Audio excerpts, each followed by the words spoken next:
That government of the people, by the people, for the people.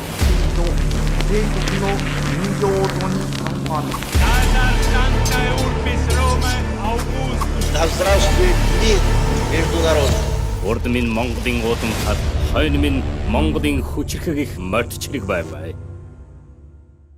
За сайн байцгаана уу, бүгдээрэнд нь энэ өдрийн мэндийг хүргэе. Тэгэхээр авторт нацист намын тунхаг подкаст маань бараг 2 жил завсарлаад одоо дахин эхэлж байгаад тун таатай байна. За энэ подкастаараа Хитлер эрх мэдэлд хүрснээс эхлээд сүүлд Францыг хэрхэн эзэлсэн талаар яриад төгссөн байгаа. Тэгвэл өнөөдрийн дугаараар Оросын ээлж буюу Барбаросса ажиллагаа ба германчуудын аз хазааж эхэлсэн гэдэг сэдвийн хүрээнд дэлгэрэнгүй нарийн тайлбарлаж, за хамгийн гол нь тэр чигтээ архивын материалууд бүхий түүхэн их сурвалжаас та бүхэнд ярьж өгөх болно.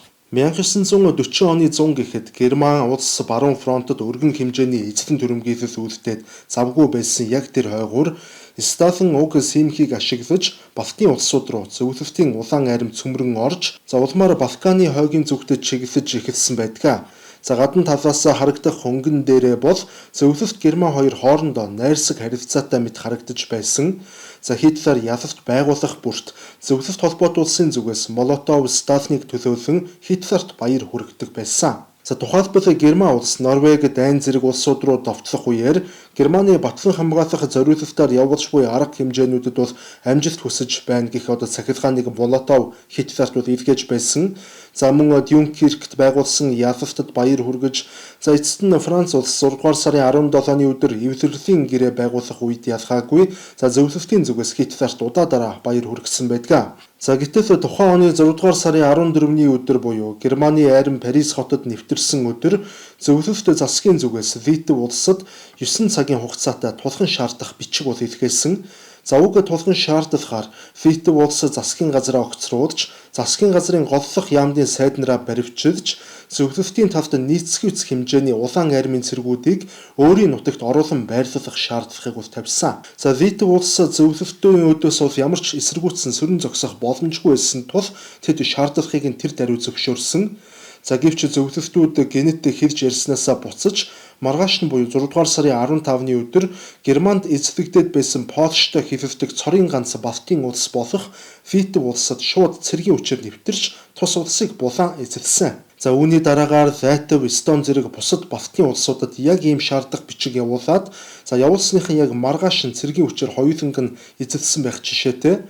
За эхлээд Германтай хилэлдэг улсыг нь эзлэж, Германы хамгаалалт байхгүй болсныхан дараагаар за бусдыг нь эзэлсэн гэж ойлгож болно. За Сталины энэхүү үйлдэл нь нэг талаараа Хитлертэй адил мэт боловч, за үнэн хэрэгтээ Хитлерийн үйлдэлээс ч илүү бүдүүлэг, өрөвдөх сэтгэлгүй үйлдэл болсон. За зөвлөлтүүд Балтийн 3 улсыг эзэлсэн даруйда тэнд байдаг бүх хэвлэл мэдээллүүдийг хааж, улс төрийн зүтгэлтнүүдийг нь баривчилж, коммунист намаас бусад бүх намуудыг тэр дорн татан буулгаж байгаад, за улмаар 7 дугаар сарын 14-ний өдөр Балтийн 3 улсад бол жүжигчилсэн тийм сонгуул явагдуулсан. За улмаар тэр хурамч сонгуулиар сонгогдсон буюу зөвлөлтийн төлөөний хүмүүс нь шинэ парламент, шинэ засгийн газраа байгуулж, өөрсдийн улсуудыг зөвлөлт холбоот улсад бол нэгтгэх шийдвэр гаргаж, за эцэст нь 8 дугаар сарын 3-ны өдөр Литв, 8 дугаар сарын 5-нд Латв, 8 дугаар сарын 6-нд Эстоныг зөвлөлт холбоот улсын бүрэлдэхүүнд нэгтгэсэн байдаг. Ердөө 2 сарын дотор 3-3 тусгаар улсыг цэргэлэн эзэлж, парламентыг нь тэр чигт нь коммунист болгон дээрэмдэж байгаад өөрсдөндөө нэгтгэсэн гэсэн үг. За Сталины гинтийн бөгөөд урьдчилан ярилцалгүй хийсэн энэхүү үйлдэл нь Хитлерийн хувьд бол маш том доромжлол болж туссан. За гэхдээ Хитлер тухайн үед Англи руу давтлах төлөвлөгөө боловсруулаад завгүй байсан учраас Сталины зөвлөлт орны эсрэг бол юу ч хийж чадаагүй. За гэтэл Сталины сэтгэл Балтийн 3 улсыг булан авснаар бол огтхон ч ханаагүй.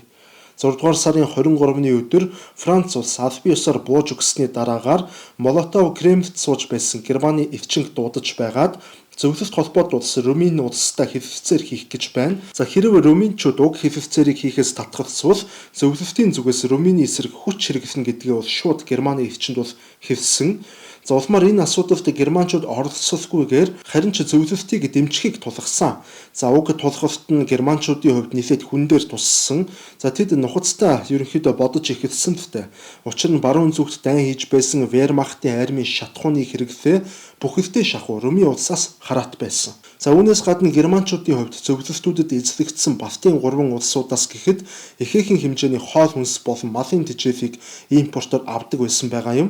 Ингэхээр зөвлөлтүүд Германы хангамжийн төвүүдийг бол эзэлж эхэлсэн нь тун тодорхой харагддаг. Ингээд хэрэв улаан арим Румынийг эзэлбэл германчууд шатхууны их усүрээ бол зөвлөлтүүдэд алдаж таарна. За зөвлөлтөөс хараат болно гэсэн үг. За зөвлөлтүүд ч гэсэн одоо яг хэлсэн ёсоор 6 дугаар сарын 26-ны өдөр Румын улсад тухайн шаардах бичгээ бол илгээж за 2 мужаа зөвлөлтийн мэдээлэлд бол шилжүүлэх юм шаардлагыг явуулж хариуг нь маргаашийн дотор өг гэж тулгасан. За Румыны засаг захиргаа сандралд орж эхлэх үед Германы зүгээс Румынд хандаж зөвлөлтийн шаардлагыг биелүүлсэн дээр за учир нь манай улсын зүгээс танахыг яг одоогоор хамгаалах боломж бол байхгүй байна гэж мэдэгдсэн. За ингээд Румынчууд зөвлөлтүүдэд 2 мужаа шилжүүлж маргааш нь гэхэд зөвлөлтийн улаан армийн цэргүүд тус 2 мужид нь бол бүрэн бүрэлдэхүүнээр нэвтрэн орж эхэлсэн байдаг. Харин германчуудын хувьд аз болоход тэдний шатхуун газрын тус авдаг мужууд нь Румыны эзэмшилт бол хэвээр үлдсэн. За ингээд харахаар Хитлер баруун зүгт дайн хийгээд завгүй байх хойгуур за зүүн фронтод Сталин барьцаа ахиулж жинхэнэ хүссэн тоглолтоо бол баг багаар хийж байсан тодорхой харагдаж байна. За гэтэл тухайн оны 7 дугаар сарын 13-ны өдөр Английн нэлээд нэр хүндтэй улс төрч болох Stafford Cripps Сталинд хандан цахилгаан илгээсэн байдаг. За тэрээр Герман улс Европод дангаараа ноёлох гэж байна. За энэ нь Англи төдийгүй зөвлөлт холбоот улсын байр суурьч гэсэн ноцтой аюул дагуулж болсоншгүй.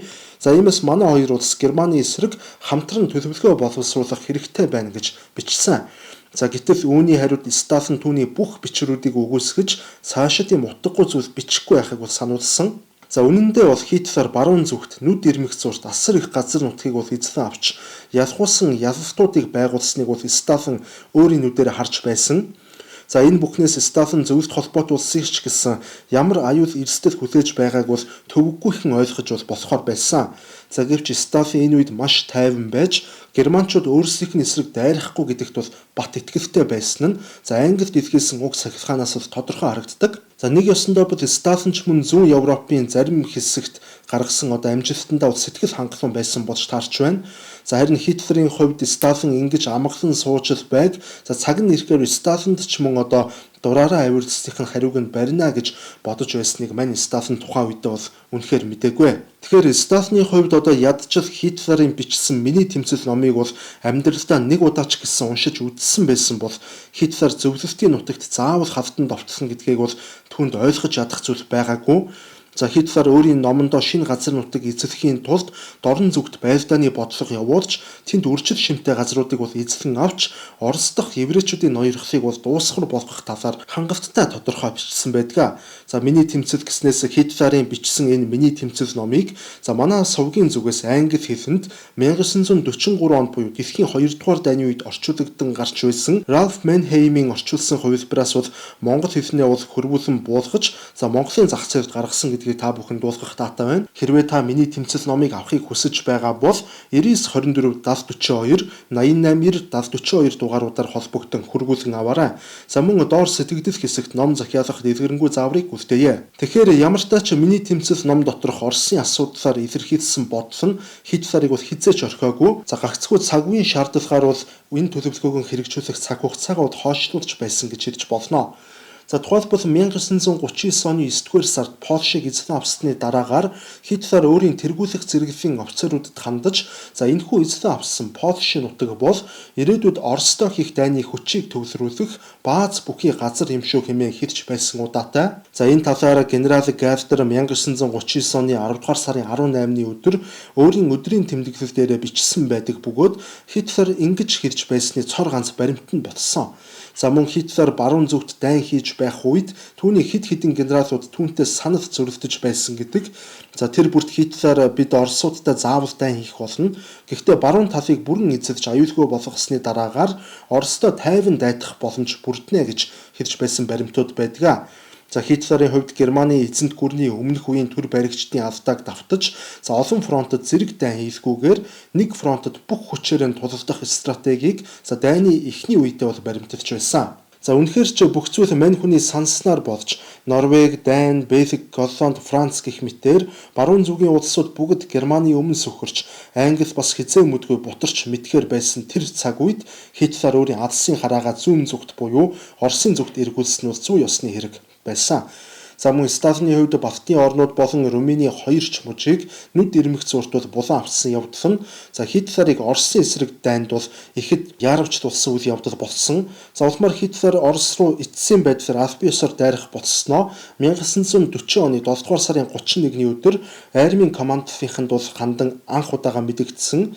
За энэ удаа Хитлер бүр стратегийн зорилтуудаа хүртэл хэдийнэ боловсруулчихсан байсан байгаа юм. За тухайлбал Английн цор ганц найдлахын зөвлөлт болон Америк нэгдсэн улс хоёр. За иймд хэрвээ Оросыг өмнөөс сөхрүүлснээр англичууд Оросуудад ингэж найдлах нь байхгүй болно. За ингэсэн цагт Америкч мөн англичуудаас өөрсдөө зайгаа барьж эхлэн гэж бас тэрээр тооцоолсон. За учир нь Орос унсан тохиолдолд Алс дорнод болон Номхон далай зүүн өмнөд Азад Япон улс бол хязгааргүй хүчирхэгжих болно. За англичууд өнөөдөр хүртэл бууж өгөлгүй тэлсээр байгаа нь тэд гагцгүй зөвлөлтүүдэд найдлага тавьж байгаатай холбоотой гэж Хитлер үзсэн. За үнэхээр ч энэ бүх нь бол орштой байсан. За иймээс тэрээр найдлахыг нь устгахчвал Англи мөн найдвараа алдан бүхийх болно. За иймээс ямар ч нөхцөлд бол Оросыг устгах ёстой. За 1941 оны 5 дугаар сард Оросыг эзлэх цэргийн ажиллагаа бол албан ёсоор эхэлнэ. За Орос хэдий чинээ хурдан устна, төдий чинээ бидэнд ашигтай гэж Хитлер хэлсэн нь протоколд бол хадгалагдсан байдаг. Мөн тэрээр Оросыг бүрэн устгахын тулд маш эрчимтэй цохих ёстой бөгөөд газар нутгийн нэг хэсгийг нь эзлэн авах нь хангалтгүй. За харин германчууд Оросын амьдрах, оршин тогтнох бүх хүчийг нь устгах ёстой. За энэ бол гол зорилго гэж Хитлер онцлож байсан. За Хитлерийн хувьд ямар маршрутаар хэдэн дивизээр дайрах, хэрхэн Москвад очих, улмаар эзэлсэн газар нутгуудаа хэрхэн ашиглах гэд бүх зүйлсээ бол урьдчилаад биччихсэн байсан. За тэрээр дорн зүгт хийх дайнд 120 дивизүүдийг гаргаж, харин баруун зүгт хамгаалалтандаа 60 дивизийг Европт үлдээнэ гэж шийдсэн. За ажиллагаа 1941 оны 5 дугаар сард эхэлж, тухайн үйл гэхэд дуусчихсан байх ёстой гэж үзэж байсан. За ингээд Германы нутагт асар том маневр хийгдэж эхлэв. За тэд эзлэгдсэн Польшийн нутагт олон сая цэргүүдийг, олон мянган танк болон онгоц цэргийн машинуудыг бол зөөвөрлөж эхэлсэн. За мэдээч энэ бүхэн нууцаар хийгдэх ёстой байсан ч ийм том хэмжээний цэрэг зэвсгийн хөдөлгөөн мэдэгдэхгүй байх ямар ч аргагүй. За иймээс тухайн бүрт Германы зүгээс зөвлөлтүүдэд хандаж, за цэргийн сэлхээ буюу хөгшин настай цэргүүдийг эдэр залуу цэргүүдээр солих үйл явц явагдаж байгаа гэх мэтэр одоо Оросуудад худал ярьж бол тэднийг аргалж эхэлсэн байдаг. За гэтэл 1940 оны хавар германчуудын хувьд баг зэрэг таагүй үйл явдлууд бол сонсогдож эхэлсэн. За тэд Англиг эзлэх нь битгий хэл одоо хойд Африкт тулалдаж байсан Герман болон Италийн цэргүүд ямар ч ахиц үзүүлэхгүй, за харин ч их хохирол амсаж байгаа талаар бол мэдэгдсэн.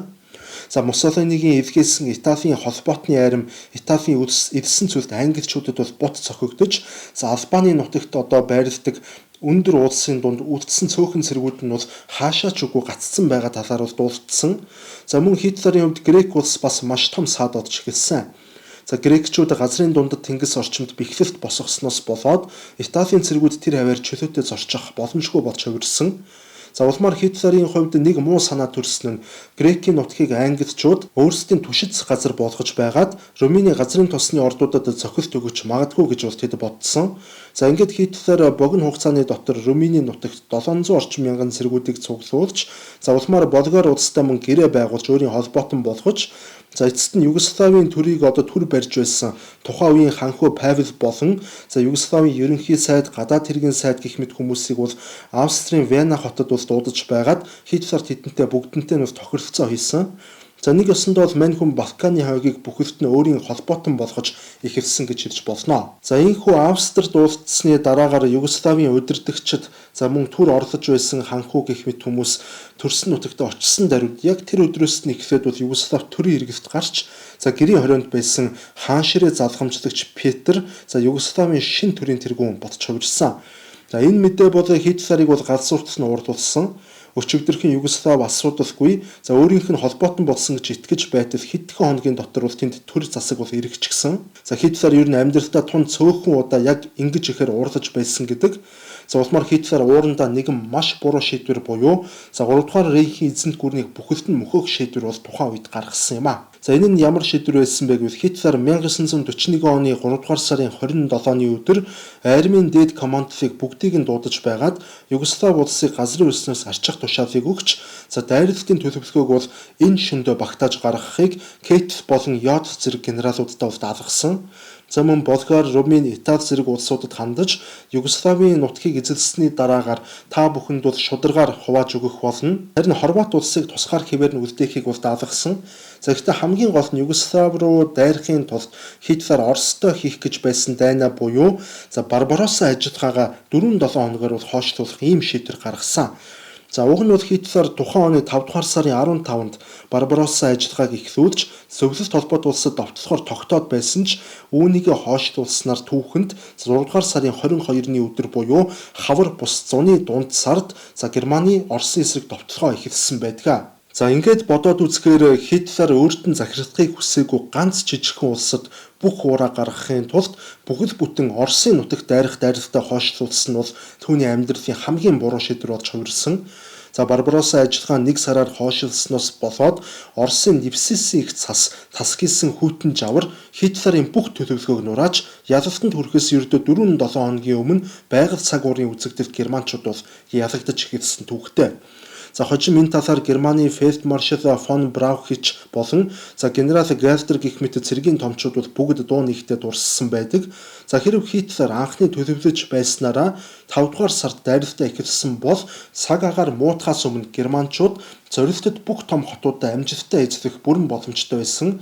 За ингээд ямар ч тач эцэст нь 6 дугаар сарын 22-ны өдөр хувь тавилангийн ирэхээр Барбаросса ажиллагаа эхэлсэн. Хитлерийн хувьд Оростой хийх энэ дайн нь бусад дайнуудаас ялгаатай гэж тэрээр үзсэн. За юуны өмнө үзэл сурталын болон арьсны үзлийн өрсөлдөөний тэмцэл байсан учраас Хитлер урьд хожид байгаагүй харгас хэрцгий аргаар Оростой дайн их бодлого бол явуулсан. За тэрээр Зөвлөлт холбоот улсын комиссарууд бол үндэсний социалист үзэл санааны эсрэг тэмцэгчид, буруу номлолт хараагчид учраас тэднийг бүгдийг нь устгах ёстой бөгөөд ямар нэгэн байдлаар ёс суртахууны хүлээсэнд баригдахгүй байхыг Хитлер бүх генерал болон хурандаа нараас хүссэн байдаг. Мөн Зөвлөлт холбоот улс нь олон улсын Хагийн конвенцэд бол нэгдээгүй учраас конвенцийн заалтууд тэдэнд үйлчлэхгүй тул Хитлер харгислыг бол олон улсын хуулийн цорхоогоор Оросын нутагт бол хүсснээрээ явуулах боломж бол давхар бүрдсэн.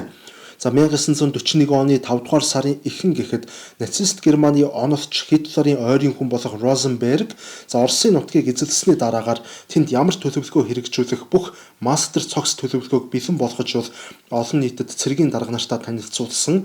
За тэнд яхав газар нутгийг бол хэрхэн хуваах, хэрхэн нэрлэх, Балтийн 3 улс болон Белорусыг шууд Германтай нэгтгэх. За цаашлаад Украиныг Германы холбооны тусгаар улс болгож хувиргах. За Кавказын бүс нутаг нь бүх газрын тосны ордуудын хамтаар Германы бүрийн эрхэд төлөөлөгчийн мэдэлд шилжих. За Балтийн орнуудын ард иргэдийг Герман огцаатантай бол эрлийцжүүлэн уусгах. За уусгах боломжгүй эсгүүдийг нь бол одоо нүүлгэн шилжүүлэлтэнд хамруулах. За Балтийн газар нутгийг бол одоо Герман үндэстний нутаг болгож түүхийг нь өөрчлөх гэх мэтээр одоо ийм зүйлсийг ярьсан. За харин Балтийн улсуудын хувьд бол одоо германчуудтай уусгах боломжгүй байгаа хүмүүсийг бол нүүлгэн шилжүүлэлтэнд оруулж за тэдний оронд бол Германы тариачдыг бол нөхөж суршуулах ийм төлөвлөгөөг бол баталсан байдаг. За улмаар Розенберг Орос руу дайрахаас яг 2 хоногийн өмнө одоо бүх генералуудыг цуглуулan ингэж хэлсэн. За Оросын өмнөд газар нутаг Германы ард түмнийг бол тэжээх болно. Бид өөрсдийн ард түмнийг тэжээх хүнсийг Оросын нутагт тарьж за харин илүү гарсан хүнсийг нь бусад улсууд руу худалдах болно. За Оросын нутагт тарьсан хүнсээр Оросуудыг тэжээнэ гэдэг бол ямар ч утгагүй хэрэгэ. За хэдий та бүхэнд одоо энэ нь маш хатуу харгас сонсогдож байж болох ч энэ бол зайлшгүй болох ёстой зүйл. Оросуудыг цаашид маш хатуу он жилүүд хүлээж байна. Нэг ёсондоо бол германчууд Оросын нутагт зохиомол өдсөглөн явуулж олон сая оросуудыг бол өдсөглөнгөөр хөнөөх төлөвлөгөөтэй байсан гэж хэлж болно. За тэгвэл яг энэ асуудлаар Геринг бүрч харгас бөгөөд тун тодорхой мэдэгдлийг бол өөрийн цэргийн дарга нартаа бол хийсэн байдаг. Тэрээр хэлэхдээ бол Оросын өмнө зүгийн хөрснөөс ургуулan авах хүнсний илүүдлийг Оросын аж үйлдвэр хөгжсөн бүс нутгийн хүн амд бол огтоосон олгохгүй. За учир нь бид Оросын бүх аж үйлдвэрүүдийг нурааж устгах болно. Оросын нутагт аж үйлдвэр байх ямар ч шаардлагагүй. Ингэснээр тэнд буй ажилчин болон одоо тэр ажилчны гэр бүл үр хүүхдүүд бол бүгд өсөглөнгөөр бол үхцгэх болно. За Азтай эзэн Сибирт бол нүү очиж магадгүй. За Оросын бүх хүнс германчуудад очих ёстой гэж бол тэрээр тун тодорхой хэлж байсан байх жишээтэй. За германчууд зөвлөлтийн нутагт дайрахаар ингэж их бэлтгэж байх үед зөвлөлтөд харин юу олж байсан нь бол бас хачирхалтай байх. За германчууд Польшийн зүүн хэсэгт олон тооны цэрэг техник бөөгнүүлж Вермахтын арим Югослав болон Грекийн нутгийг эзэдж Румын, Болгар, Унгарыг бол өөрийн холбоотон болгосон энэ бүх үйл явдлуудыг хараад зөвлөлтүүд бол үнэхээр болгоомжлох нь зүй ёсны хэрэг байсан. За гэвч сахал Сталин Хитлерийг яаж игээд аргаж чадна хэмээн бол хөнгөмсгөөр найдаж тун тайван сууж байсан гэдэг. За тухайлбал Барбаросса ажиллагаа эхлэхээс яг 1 сарын өмнө Сталин германчуудын эзэлсэн Бельги, Норвеги, Грек, бүр Югославийн Москва дахь элчин сайдын яамдуудыг бол бүр мөсөн хааж тэднийг бол нутаг буцааж харин энэ бүхний оронд германчуудын тусгаар тогтнолыг нь дэмжиж байсан Иракийн Рашид Авигийн засгийн газрыг зөвлөлт холбоот улс хүлээн зөвшөөрөх шийдвэрүүд гаргасан байдаг. Сталин Хитлерт ямар их найр тавьж олон улсын тавцсанд Германд дипломат дэмжлэг хэрхэн үзүүлсэнийг бол энэ үйл явдлаас нь тун тодорхой харж болно. 1941 оны 6 дугаар сарын 22-ны үүрийн 3 цагт Барбаросса ажиллагаа эхлэхээс 30 минутын өмнө Италид нэгэн цахилгаан ирж үүний улмаас Муссолини гүн нойрноос улс ирсэн. Хитлер угаас хүссэн цагтаа Муссолиныг сэрээдэг байсан учраас энэ удаа Муссолини ихэд бухимдаж би өөрийн зарцснараа шүн сэрээлгүй амраадаг байтал энэ германчууд бол арай дэндүү даварч дууслаа гэх мэтээр бол амандаа буфтнах байдалтайгаар өнөөх цахилгааныг нь уншилсан байгаа юм. Уншиж дуусаад тэр дор хамаг чангаараа яг одоо зөвлөлтөд дайн зарлах хэмээн бол Муссолини орилсон гэдэг. Муссолинигийн хувьд германчууд Оросыг ядах юмгүй дийлнэ гэдэгт бол бүрэн итгэлтэй байсан. Ер нь Европт тэр чигтээ бол германчууд Оросыг хангалттай дийлнэ гэдэгт бол огтхон ч эргэлзээгүй. Ингээд Итали улс Германтай нэгэн зэрэг зөвлөлтийн эсрэг дайн зарлах тэр мөчид Германы хизээч ялагдаж үзээгүй танк болон хоёрт механикийн ангиуд Неман голыг бол гатваж Оросын нутаг руу үерийн ус мэт түрэн орцгоож улам гүн рүү нь бол урагширч эхэлсэн байдаг. Хожим Газрын тэмдэглэлээс харахад Германы Барбаросса ажиллагаа зөвлөлтийн нийт фронт даяар төсөөлөөгүй гинтийн дайралт болсон гэдэг нь бол тун тодорхой харагддаг. Зөвлөлтөд дайрсан эхний өдрүүдэд гэхэд байлдааны ажиллагааг даргалж байсан Газрын ярьснаар зөвлөлтүүд хэвийн дагуух бүх байрлалуудаа бол байлдааны ямар ч бэлэн байдалгүй байсан учраас тэднийг хамгаалалтын төлөвлөгөө зохион байгуулахаас өмнө Германы айрын бүгдийг нь газрын өрсөлдөөн нь арчиж байсан байгаа юм. Зөвлөлтийн нисэх онгоцнууд олон зуугаараа нисэлгийн зурвас дээр нь устгагдан сүрч хэдхэн өдрийн дотор олон 10 мянган зөвлөлтийн цэргүүд оцлогдож айрмаараа германчуудад бүслэгдэн сүрч байсан. Энэ бүхний Газрын хувьд яг л Польш руу дайрч байсан дайралтыг санагдуулсан байгаа юм. Улмаар Газр 7 дугаар сарын 3-ны өдрийн тэмдэглэлтэй Оросын эсрэг байлдаа 14 хоногийн дараа гэхэд бараг дуусгаар харагдаж байна гэж бичсэн. Тэгэхээр Оросууд ямар бэлтгэлгүй байсан, хичнээн олноороо үхэж эзлэгдэж, ялагдаж байсныг бол маш тодорхой ойлгож болно. Улмаар 1941 оны намар болох үед Хитлер Оросыг бол нэгэнт дууссан. Ялагдах нь цаг хугацааны асуудал гэж бол үзэж эхэлсэн. Дайн эхэлснээс дөнгөж 3-7 хоногийн дараа гэхэд Фельдмаршал фон Боккийн удирдсан явган цэргийн болон моторчсан армийн бүрэлдэхүүн Смоленск чиглэл буюу бүхэл бүтэн 724 км газар давшин урагшиж чадсан байгаа юм. Нэг ёсондоо бол дайн эхлээд 21 хоногийн дотор Москвагаас ердөө 200 км-ийн зайд тулж ирсэн. Мөн Фельдмаршал фон Лебийн удирдсан ангиуд Балтийн улсуудыг бол бүгдийг нь зөвлөлтөөс чөлөөлж тэр ирчээр Ленинградын зүг давшиж байсан бол Фельдмаршал фон Руншеттийн командовсан арим Хитлерийн хамгийн ихээр эзлэхийг хүсэж байсан үржил шин бүхий Украины нутгийг эзлэхээр Киевийн зүг дайрч байсан байгаа юм а. Германы бүх жигүүрийн давшилт ялгуулсан амжилт үзүүлж байсан тул цаашид давших тусам зөвлөлтийн цэрэг болон зэвсгийн нөөц нь хомсдож эсэргүүцэл нь бол багасна гэж бол найдаж байсан. Ингээд 9-р сарын сүүлч гэхэд ялалтандаа бүрэн итгэсэн Хитлер явган цэргийн 40 дивизийг бол татан буулгаж аж үйлдвэрлэлийн салбарт бол нэмэлт хүч болгон ашиглах шийдвэр гаргасан. Хитлерийн хувьд агуу Петр хааны байгуулсан Ленинград болон нийслэл Москва хотуудыг тун удахгүй эзлэн гэдэгтээ бол итгэж байсан байгаа юм. Үүний хамгийн том нотлохоо нь 9-р сарын 18-ны өдөр Хитлер генералуудтай хандаж зөвлөлт холбоот улс бууж өгөх хүсэлт гаргавал та бүхэн хэрхэвч хүлээж авч болохгүй. Учир нь бид нэр зөвлөлтийг тэр чигээр нь үндсээр нь газрын өрсөдөө устгах болно гэж бол тушаасан байдаг. Ингээд ялалтандаа хит бардсан Хитлер 1941 оны 10 дугаар сарын 3-ны өдөр ард түмэндээ хандаж албан ёсоор дорн зүгт байгаа бидний дайсан дахин сэргэхээс нэгэнт өнгөрсөн. Өнөөдөр Герман улс 1930 1933 онд намайг канцлер болж байх үеийнхээс даруй 2 дахин том газар нутгийг бол эзлэн авч чадлаа хэмээн мэдгдсэн байдаг. За улмаар 5 хоногийн дараа буюу 10 дугаар сарын 8-ны өдөр Москва хотоос өмнө зүгт орших Орел хэмээх томоохон хотод германчууд ялалт байгуулсны дараагаар Хитлер хэвлэлийн албаны дарагдаа хандаж олон улсын хэвлэл мэдээллийн байгууллагуудаар Ленинград хот бүслэгдсэн. За Москва удахгүй эзлэгдэн зөвлөлтийн маршал Ворошиловын айран бол бүхэлдээ бүслэгдсэн гэх мэтээг бол цацуулсан. За ингээд харахаар цэргийн ухааны айлч өнсгөөс нь бодоод үзсэн зөвлөлт холбоотоос нэгэнд дууссан нь бол хинт ч байсан тун тодорхой харагдсан. Гэхдээ яг фронтод тулалдаж байсан Вермахтын цэргүүдийн мэдрэмж бол шал өөр байсан. За хэдийгээр Барбаросса ажиллагаа эхэлсэн даруйд зөвлөлтүүд асар их хохирол амсаж үе олноор алагдаж байсан ч 7 дугаар сарын дундаас эхлээд Оросын эсэргүүцэл бол эвт нэмэгдэж эхэлсэн талаар бичсэн байдаг. За зөвлөлтийн уг эсэргүүцэл нь Вермахтын айран баруун фронтод тулалдаж байх хугацаанд хизээч үзэж тулгарч байгаагүй тийм хүчтэй эсэргүүцэл байсан гэдгээ. За энэ талаар Германы маш олон генералууд тэмдэглэлтэй бичсэн байдаг.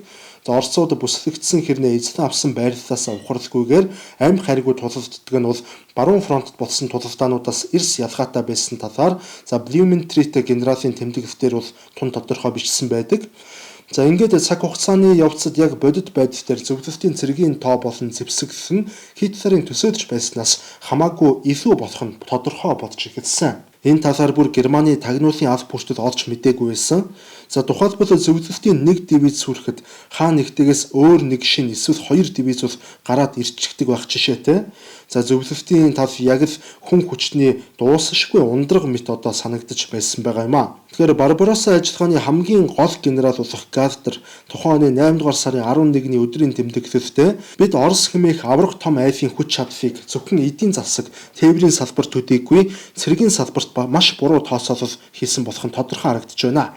За дайн эхлэхийн өмнө зөвлөлтийн 200 орчим дивиз байгаа гэж бид нэр Вермахтны удирдлагууд тооцоолж байсан бол за дайн эхлээд 2 сарын хугацаа өнгөрсөн боловч өнөөдөр зөвлөлтийн талд 360 орчим дивиз идэвхтэй тулалдаж байна. За бид дивизүүдийг нь устгаад байхад нэмэгдээд байна. Энэ удам газар нутагт манай фронт дэндүү нэмгэн байна. Бид тэднийг 20-оор нь устгасан ч дахиад 10-20-ороо гарч ирээд байна хэмээн бичсэн. Мөн Германы алдарт генералууд болох Гудериан, Блюментрит, Зепп-Дитрих нар өөрсдийн тэмдэглэл Оросын T-34 хэмээх гайхамшигтай танкны талаар бол уулах автан бичиж за Германы танк эсэргүүцэгч их буунуудын сум энэ танкнд ямар ч гэмтэл учруулахгүйгээр хуйгнаас нь ойж байгаа талаар бол бичсэн байдаг.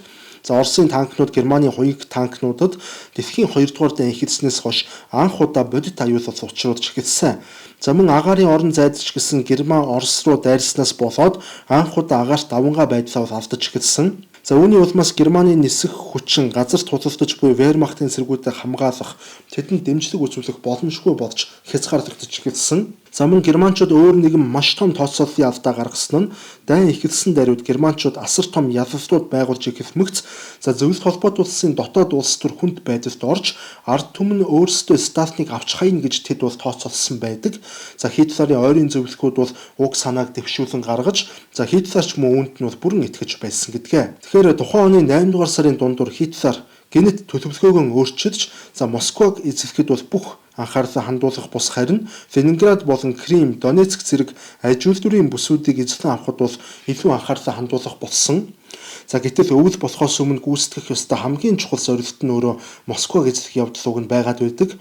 За энэхүү Хитлерийн түргэн гинтийн шийдвэрээс болж төлөвлөгөө бол бүхэлдээ өөрчлөгдөж Москваг эзлэх төлөвлөгөө бол хойшлогдсон. За Хитлерийн хувьд давхар бас коммунизмын ариун шүтэн болсон Ленинград, Сталинград хотууд унавал Орос улс бутарч унана хэмээн бол тэрээр итгэж байсан учраас хоёр хотыг эзэлж авахд асар их хүчээ шавхаж эхэлсэн байдаг. За үүнд нь мэдээч хэрэг фронтод тулалдаж байсан маш олон генералууд бухимдаж Хитлерийн шийдвэрийг бол эсэргүүцсэн гэдгийг бол хэлэх хэрэгтэй. За тухайлбал алдарт Гудериан генерал энэ асуудал дээр Хитлертай ганцаарчлан уулзаж тэрээр одоо тэмдэглэлтэд бичсэн юм. За Хитлер намайг ярьж дуустал тэрээр анхааралтай сонссоор байсан. Дараа нь тэрээр өөрийн шийдвэрийг өөрчлөх болсон шалтгаанаа надад тайлбарлаж эхэлсэн. Хитлер хэлэхдээ Украины түүхийн эдийн нөөц хүнсний материалын дараачийн дайн хийхэд бол шаардлагатай байгаа гэсэн. Мөн Кремийн нутгаас Румыны газрын тосны ордуудад агаарын цохилт өгч байгаа тул Кремийг нэн даруй эзлэх шаардлагатай байгаа. За мөн Хитлер миний генералуудад дайны эдийн засгийн талаарх ямар ч ойлголт олох гэж бол бухимдаж хэлсэн.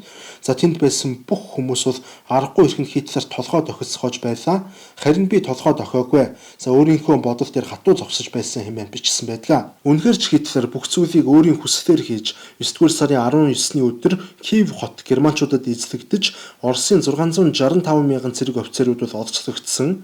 За үүнийг сонсоод Хитлер бол гадсууртлаа баярлаж дэлхийн түүхэнд болсон хамгийн агуу дайн хэмээн бол нэрлэж байсан. За үнэхээр энэ ялалтанд юр бусын амжилт байсан боловч Германы олон генералууд Киевийг эзэлсэн явдлын стратегийн ач холбогдолд бол тийм ч сэтгэл хангалуун бол байгаагүй. За тэд Киевийг эзлэхийн тулд төвийн бүлэглэлд байсан бүх танкны дивизүүдэд эргүүлэн татсан тул төвийн бүлэглэлийн явган цэргүүд ямар ч давшилтын чадамжгүй болсноор яг нэг байрандаа шахуу бараг 2 сарын турш хид имий доороо холигдсон байдаг. За ингээд байж байтал намар болж Оросын хөрслөг нутгийг бүхэлд нь шавар шалбааг болгодог намрын бороо орж эхлэв. За харин борооны араас мэдээч хэрэг асар хүйтэн цас нэвсэлсэн цастай өвөл тэднийг хүлээж байсан. Тэгэхээр Хитлер ямартай ч өнөөгийн Украины нутгийг эзэлж чадсны дараагаар өөрийн генералуудын хүсэл болох Москва руу дайрах дайралтыг бол зөвшөөрсөн.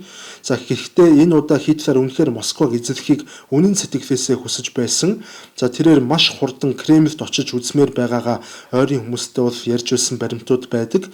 За тэрээр бүр 8-10 хоногийн дотор Москва руу хийх дайралтыг бол сэргээх тушаал өгсөн. За гэтэл ийм богино хугацаанд яасан ч бэлтгэлээ базаажуул амжихгүй. За танкнуудыг дахин төвийн бүлэглэлд аваачхад бол маш их хугацаа орох бөгөөд 10 дугаар сараас наан амжина гэх ямар ч боломж бол байгаагүй. За ингээ аль болох хурднаараа бэлтгэсээр 10 дугаар сарын 2-ны өдөр Москваг эзлэх хар салхи нэртэй ажиллагаа бол аль бие ёсоор эхэлсэн. Энэ ажиллагаагаар бол Москваг хамгаалж байсан сүүлчийн армийг бут нэргэж зөвлөлт холбоот улсыг бутран унгах зорилготой байсан. Энэ давшилт нь Францын алдарт генерал Наполеон Бонапартын Москва руу давшиж байсан яг тэр зам болох Смоленскийн хуучны зам дагуул хийгдсэн байдаг. За германчууд Москва хүртэл үнэхээр зүүдэнд багтангүй ялалтуудыг байгуулж байв.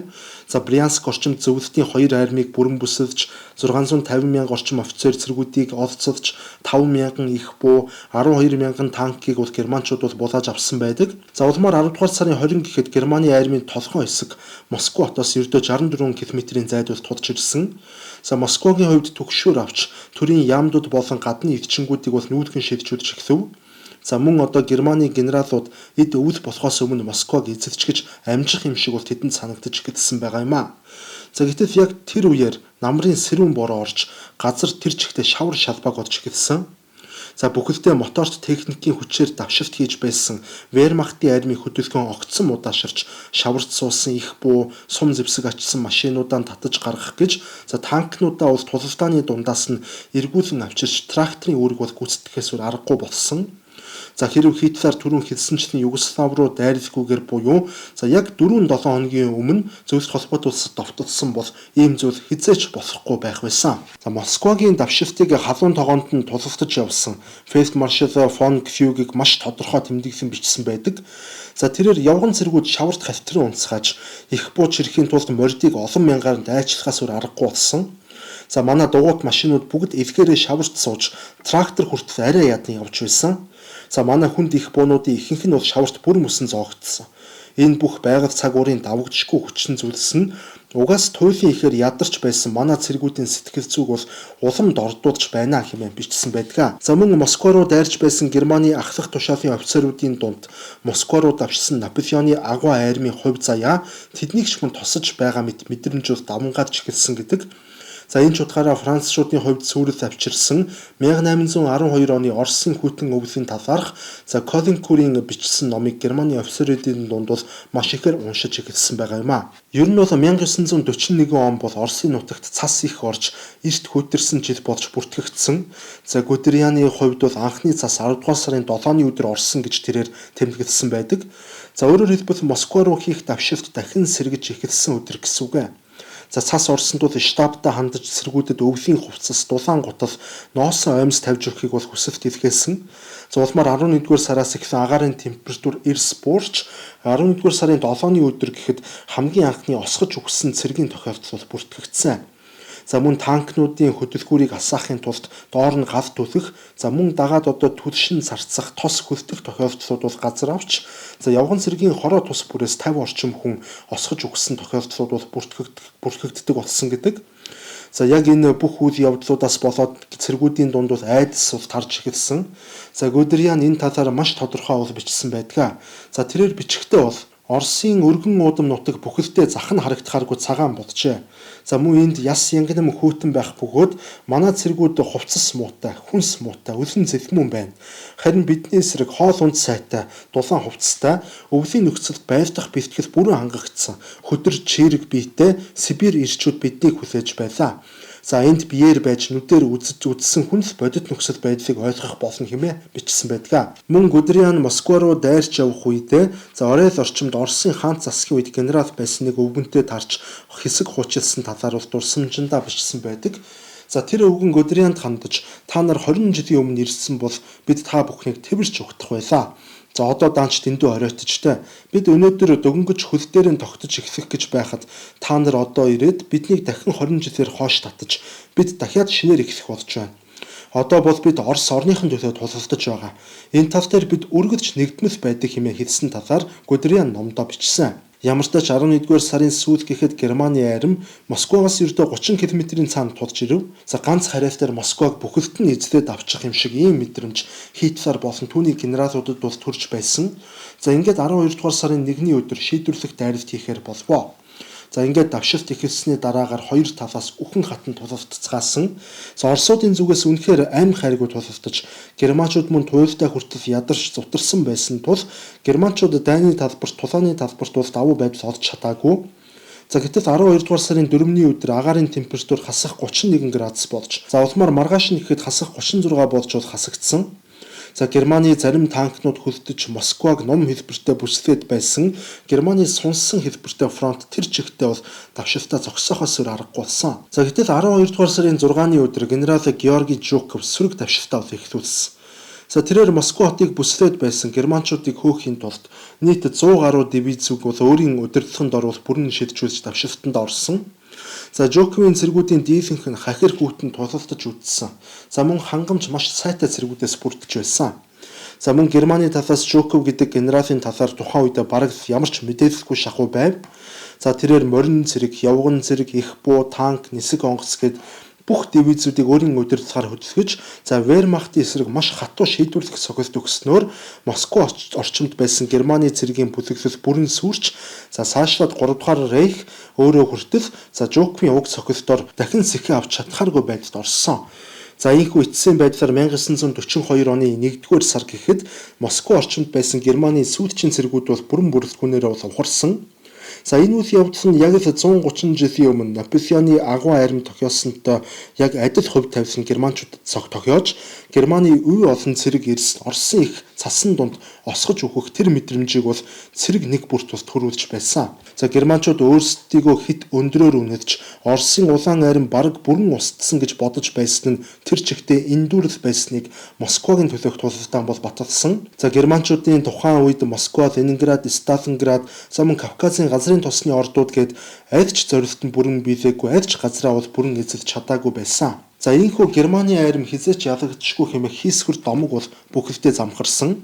За удалгүй улирал солигдож зам болох үед Германы айрам Оросын нутагт ээлж дараалсан шинэ ялалтуудыг байгуулж эхэлсэн боловч энэ нь дайны хувь заяаг өөрчлөх үз стратегийн ялалтууд огтосоо биш байлаа. За иймээс 12-р сарын 6-ны өдөр маршал Жуковын эхлүүлсэн дайралтын ялалт нь 3-р Рейхийн хувь заяаг бүхэлд нь өөрчилсөн явдалд зөв ёсоор тооцогдох хэрэгтэй.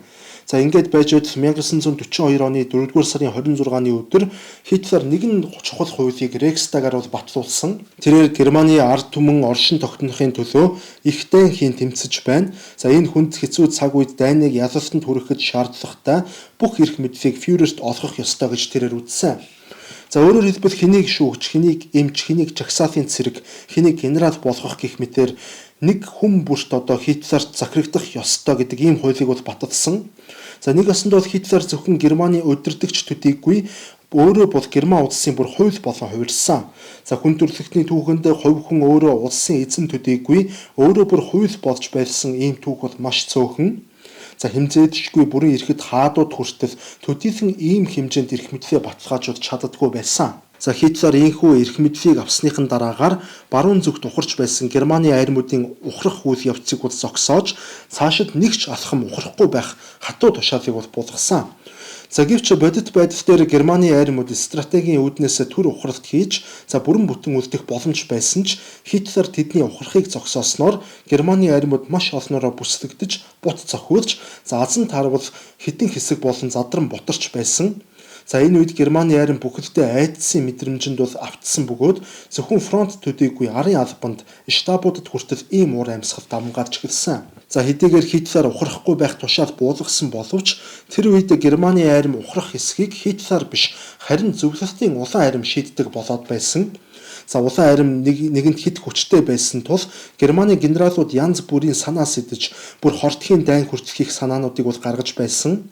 За Германы арми 1941 оны 6 дугаар сард Оросын нутагт хавтсан бол 1942 оны 2 дугаар сар буюу дайн хийснээс 8 сарын дараа гэхэд германчууд 200 мянган орчим цэргийнхээ амийг автаж 725 мянган цэрэг бол шархтаж мөн хөгжлийн бэрхшээлтэй болж 46 мянган цэрэг орц сургууй алга болоод байсан. За дангаараа осгож өгсөн хүний тоо гэхэд 112 мянгад хүрч байсан гэдгээ. За улмаар хавар болж цас хайрж эхлэх үеэр Хитлер өмнөх зорилтуудынхаа аль нэгийг ядаж хэрэгжүүлэхийн тулд фронтод шин цэргүүд болон техникүүдийг эвлэх ажилдаа орж эхэлсэн. За гэхдээ германчуудын хувьд өмнөх дайралтуудаа бүхэлдэн сэргийх боломжгүй болсон байсан. За германчуудыг ийм хүнд байдалд оруулсан хүн нь бол маргаангүй Москвыг хамгаалсан Жуков байлаа. За энэ үед бол Хитлер Оросыг эзлэх боломжгүй болсноо нэгэнт ойлгож бодит байдлыг ойлгож эхэлсэн. За иймээс Хитлерийн хувьд зөвлөлтийн эсрэг тултлан дарамт төсөөлснээр хоёр талын хүчний харьцаа тэнцэж улмаар хоёр тал хоёул галс зогсоох гэрээ байгуулна гэж тэрээр найдаж байсан. За хэдхэн сарын өмнө Германы төв радиогоор Хитлер Орос улс нэгэнт сүрсэн одоо дахин сэргэх боломжгүй болсон гэж сүржин мэдэгдэл хийж байсан түүний хувьд бол маш том сургамж болон хувирсан. За 1941 оны 12 дугаар сарын 6-ны өдөр Германы арми албан ёсоор Москвагаас ухарсан явдал нь Хитлерийн бүх итгэл найдварыг албан ёсоор үгүй хийсэн. За гэтэл яг энэ өдрийн маргааш нь буюу 12 дугаар сарын 7-ны өдөр дэлхийн бөмбөрцгийн нөгөө хагаст өөр нэгэн ноцтой үйл явдал болсон. За Японы бөмбөгдөгч онгоцнууд Америкийн нэгдсэн улсын Сувдын эргийн тэнгисийн флотыг зад бөмбөгдсөн. Япончуудын хийсэн уг гинтийн дайралт нь Хитлерийн эхлүүлсэн Европын дайныг дэлхийн дайн болгож хувиргасан. За хожимд Японы уг дайралт нь 3 дугаар рейхийн хувьд тавилан шийдвэрлэх явдал болсон юм а. За мэдээч хэрэг тухайн үед Хитлер хараахан энэ бүхнийг ойлгоогүй байсан. За Хитлерийн хувьд урд нь Япончуудад нэг том амлалт амласан байсан бөгөөд одоо тэр амлалтаа биелүүлэх цаг нь тулж ирээд байсан. За гэхдээ Хитлер амлалтаа биелүүлэх үү эсвэл амлалтаасаа буцах уу гэдгийг шийдэх ёстой болсон гэж хэлж болно. За ингээд эцэст нь Адольф Хитлерийн 1924 онд бичсэн миний тэмцэл номыг манай сувгаас монгол хэлээр орчуулан та бүхэндээ хүргэж байгаа юм.